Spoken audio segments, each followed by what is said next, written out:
जब आप nursery KG में पढ़ते हैं तो एक ही टीचर आपको सारे सब्जेक्ट पढ़ा सकता है। जब आप तीसरी चौथी में आते हैं तो 2-3 टीचर चाहिए। 5वीं छठी में 8-10 टीचर चाहिए। 10वीं 12वीं में आप आते हैं तो सब्जेक्ट अलग अलग हो जाता है। साइंस में जो फिजिक्स पढ़ाएगा वो केमिस्ट्री नहीं पढ़ाएगा, जो जूलॉजी बनाएगा वो नहीं पढ़ाएगा। जब आप पोस्ट ग्रेजुएशन में जाते हैं तो स्पेशलाइजेशन अलग अलग हो जाता है, और जब आप पीएचडी में जाते हैं तो टॉपिक एक एक हो जाता है। यानी वो एक सब्जेक्ट जिसको आप केजी में कहते थे सबे मिला के एक हैं, वो पीएचडी तक आते आते सैकड़ों हो जाते हैं। तो बस इतना समझ लीजिए, जो ज्ञान और चेतना के जिस स्तर पर होता है उसको उतना ही स्तर समझ में आता है।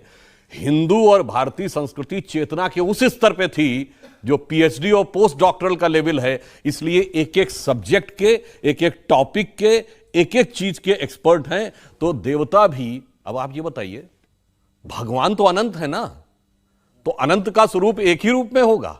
अनंत की अभिव्यक्ति भी अनेक प्रकार की होगी। और ये तो वो लोग हैं मान्यवर जो ये कहते हैं कि आइसक्रीम तो 50 प्रकार की होनी चाहिए, ठीक है, ड्रेसेस दर्जनों प्रकार की होनी चाहिए, मॉर्निंग इवनिंग फलाना ढिमाका, और भगवान एक प्रकार के होने चाहिए। क्यों? इसलिए कि भगवान के लेवल पे अभी वो प्रिमिटिव लेवल पे पड़े हैं, जिसे कहते हैं करिया अक्षर भैंस बराबर।